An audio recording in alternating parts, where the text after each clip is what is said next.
Don't forget to like the video, share your thoughts in the comments, and subscribe to stay updated with our latest stories. The house felt cavernously quiet after everyone left. That's the way it usually is after one of my sister Carol's big family get-togethers. A whirlwind of noise, laughter, overlapping conversations, the clatter of plates, and then silence.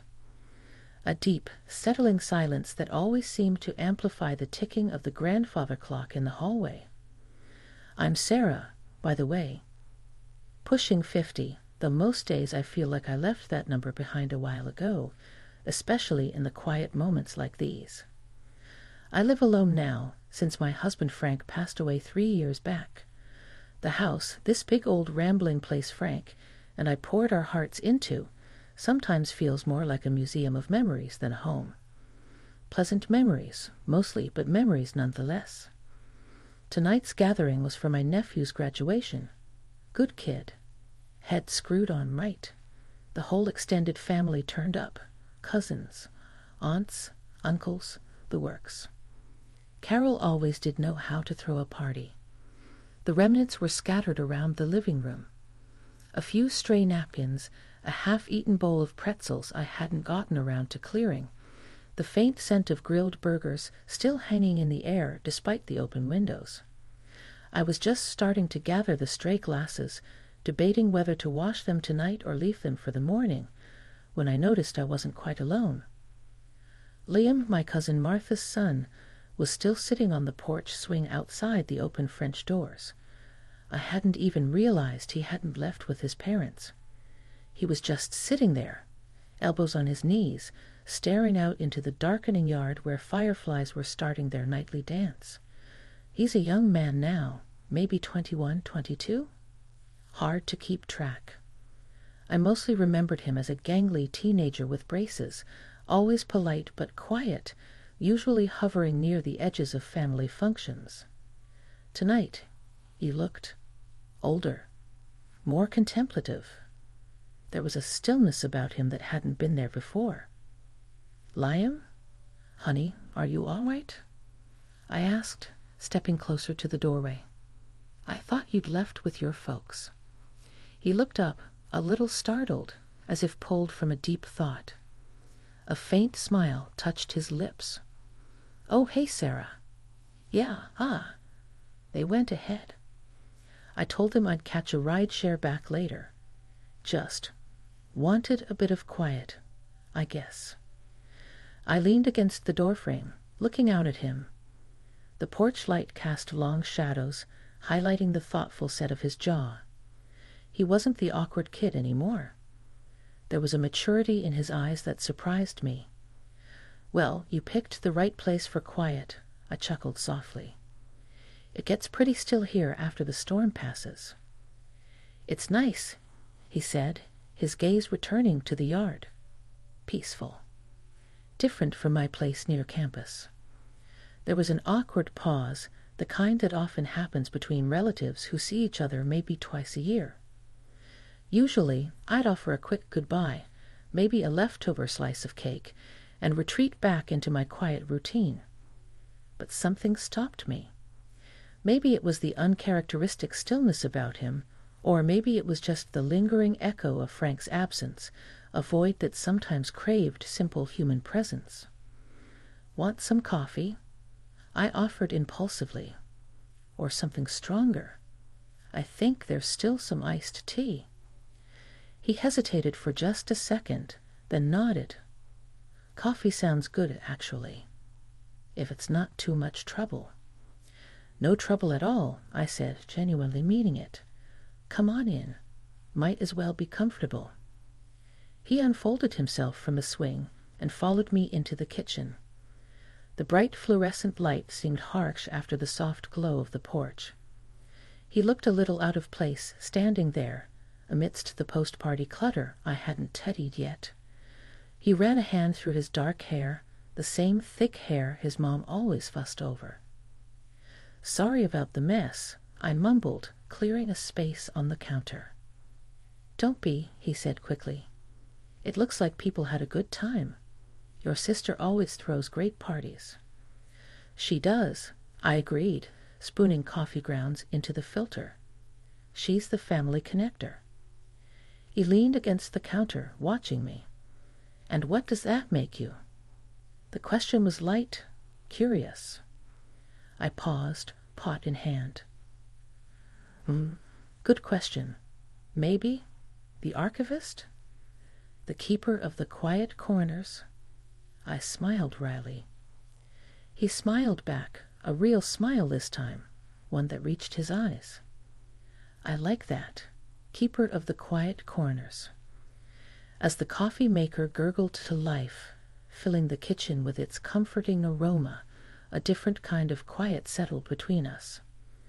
Not awkward this time, but expectant. Like the air before a summer rain.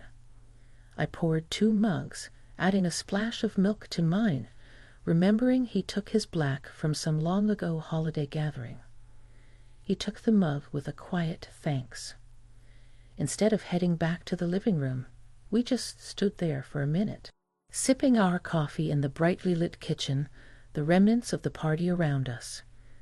It felt strange, yet surprisingly natural. I had a feeling this conversation wasn't going to be about graduation parties or catching up on family gossip.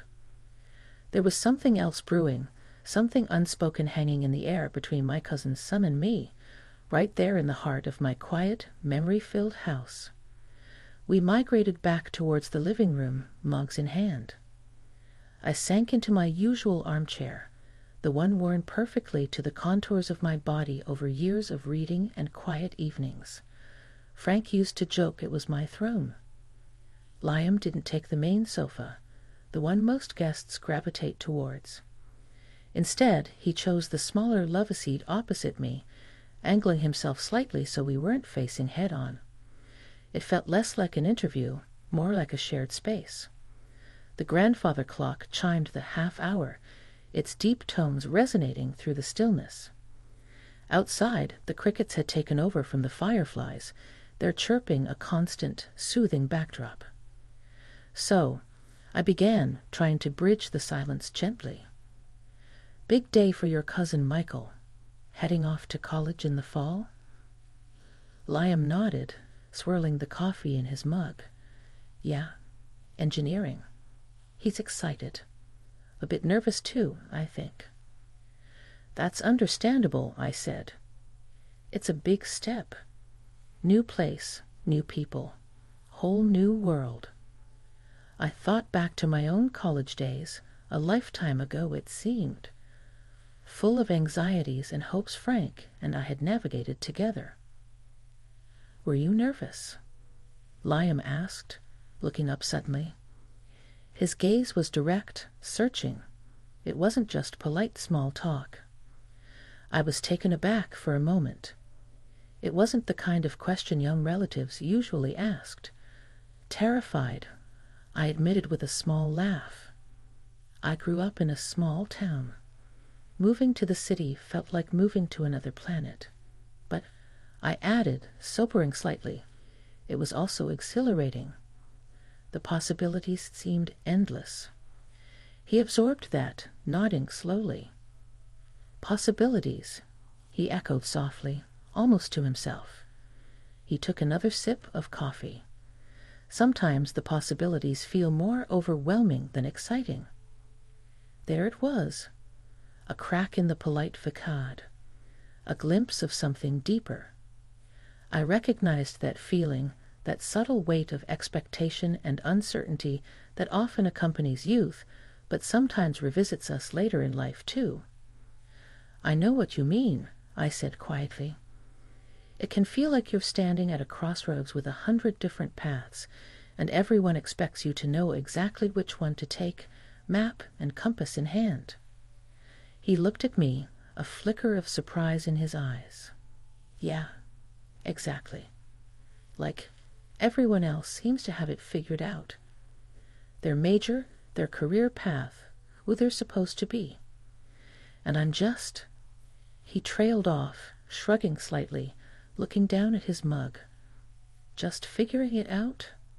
I finished gently. There's no shame in that, Liam. Honestly, most people are just pretending they have it figured out. We're all just improvising, really. Some are just better actors than others. A small, genuine smile touched his lips again. My dad wants me to go into finance, like him. And you? He hesitated. I don't know. It seems safe, secure, but it doesn't exactly set my world on fire, you know. He looked up, his expression earnest. I love music. Playing guitar, writing songs. It's the only thing that feels real. But telling my folks I want to be a musician, that's a conversation I'm not ready for. I listened, really listened, not just as his older relative, but as one person hearing another's quiet hopes and fears.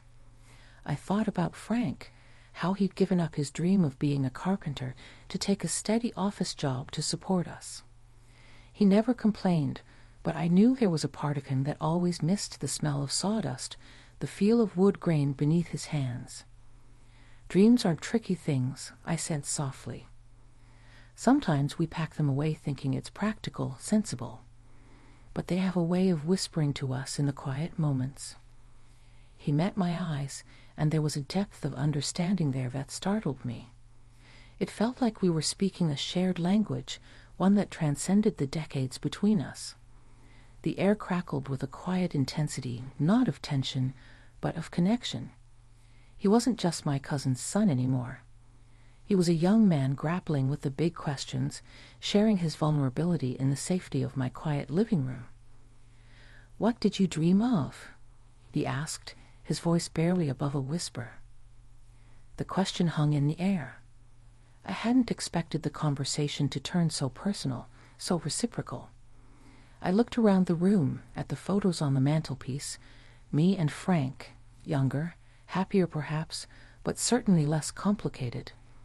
What had I dreamed of before life mapped out its own course?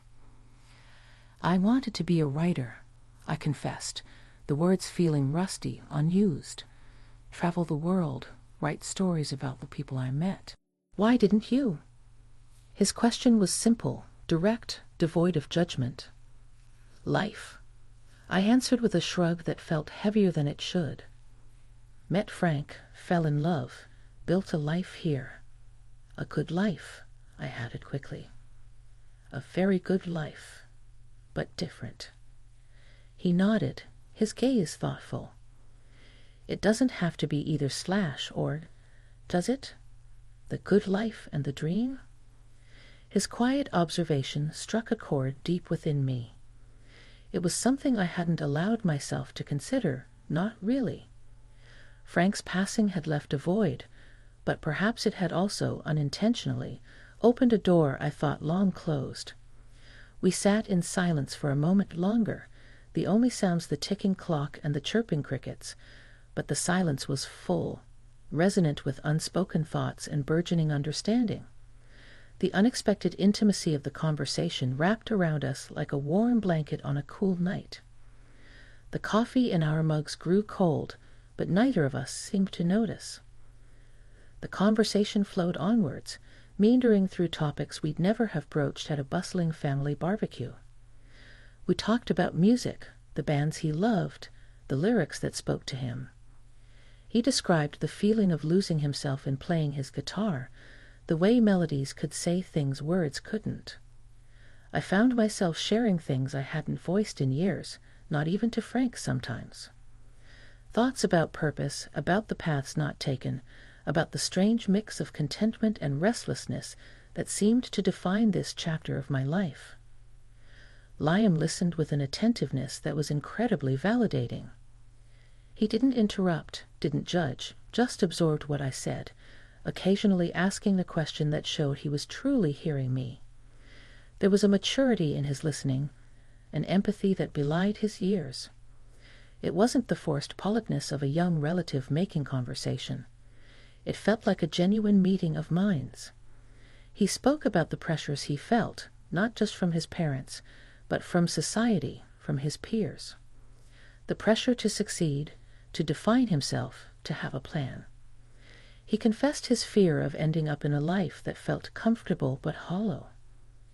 "It's like," he said, leaning forward slightly, his eyes intense, "everyone's running this race, and I'm not even sure I want to be on the track. But standing still feels like failing." "Maybe," I suggested gently, "it's not about standing still. Maybe it's about finding your own track, even if it looks completely different from everyone else's."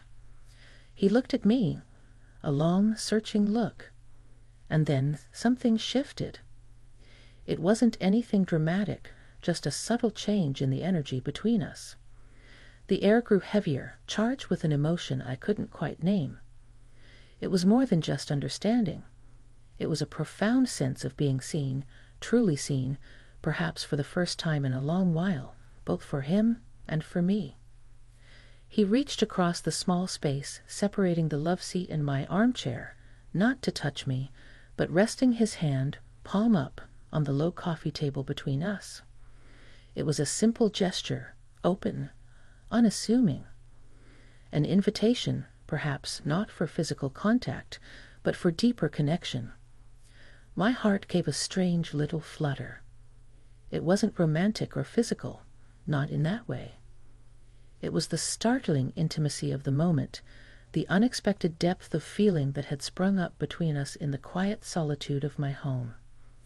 Hesitantly, almost without thinking, I mirrored his gesture, placing my hand near his on the cool wood of the table.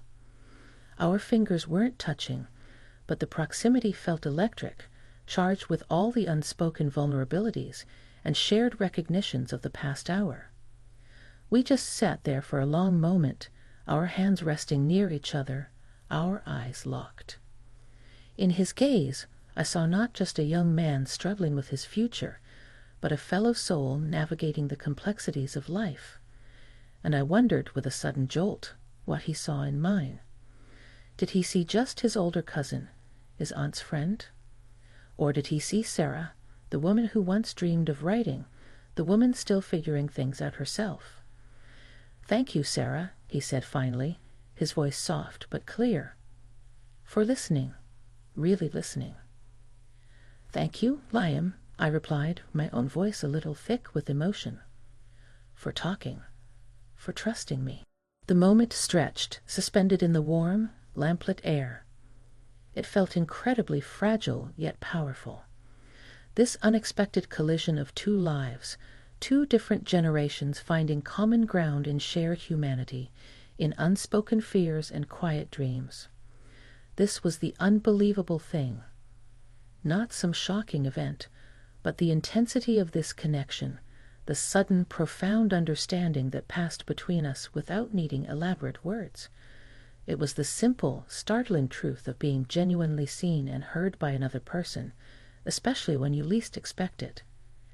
It settled over me, a feeling of warmth mixed with a strange, poignant awareness of the moment's uniqueness. Nothing improper had happened, nothing inappropriate was suggested, yet it felt like a boundary had been crossed, not a physical one, but an emotional one, leading us into a territory of mutual respect and surprising intimacy that left me feeling both grateful and deeply moved. Eventually, the spell broke gently. Liam withdrew his hand, rubbing the back of his neck. "Wow, it's late," he murmured, glancing towards the grandfather clock, which now showed it was well past midnight. "I should probably get that ride-share." Yes, probably, I agreed, though a part of me felt reluctant to let the evening end. The connection felt precious, something I wanted to hold on to for just a little longer. He pulled out his phone, his fingers tapping on the screen. While he arranged his ride, I stood up and started gathering the cold coffee mugs. The simple domestic task felt grounding after the emotional intensity of our conversation. The silence returned, but it wasn't the empty silence from before. It was filled with the resonance of our shared words, the echo of understanding. When his phone pinged, signaling his ride was approaching, he stood up too. He looked around the room, then back at me. Thanks again, Sarah, for the coffee and everything. Anytime, Liam, I said, managing a warm smile. Really, anytime you need a quiet corner or just someone to listen. He met my gaze, holding it for a moment. There was gratitude there, and something else, a flicker of the same surprise I felt, perhaps, at the unexpected turn the evening had taken. I appreciate that, he said sincerely. More than you know. I walked him to the door. The night air was cool now, carrying the scent of damp earth and blooming jasmine from the garden. Headlights appeared at the end of the street. That's me, he said. He hesitated for a second, then, surprisingly, leaned in and gave me a brief, gentle hug, the kind you give a cherished friend. It was warm, respectful, and conveyed more than words could. Take care, Liam, I said softly as he pulled back. You too, Sarah. He gave me one last smile, then turned and walked down the path to the waiting car. I stood in the doorway, watching until the taillights disappeared around the corner. Then I closed the door, the click of the latch loud in the sudden quiet. I leaned back against it, closing my eyes for a moment. The house felt different now. Still quiet, yes, but not empty. It was filled with the lingering warmth of our conversation, the surprising gift of connection. I walked back into the living room, the lamplight casting a soft glow on the armchair and the love seat where we'd sat. I looked at the space on the coffee table where our hands had rested, so close but not touching. Nothing scandalous had happened, nothing that would make for juicy family gossip. And yet, everything felt different. My cousin's son had stayed to talk, and what happened was profound. An exchange of trust, a moment of genuine human connection that had caught me completely off guard. I thought about his uncertainty, his dreams, his quiet courage in sharing them. And I thought about my own confession, the dormant dream I'd given voice to. Maybe it wasn't too late. Maybe finding your own track wasn't just advice for the young. As I finally started clearing the last of the glasses, I didn't feel quite so alone in the Bathe Quiet house. I felt seen, understood, and surprisingly hopeful. The encounter had been unexpected, deeply emotional, and entirely respectful. It left me with a sense of quiet wonder, a reminder that connection can blossom in the most surprising ways, and that sometimes the most unbelievable moments are the ones that simply open your heart a little wider. It was a reminder that growth doesn't stop at a certain age, and that every conversation holds the potential for discovery. And as I finally headed up to bed, the house didn't feel like a museum of memories anymore. It felt like home, a place where new moments of understanding could still unfold.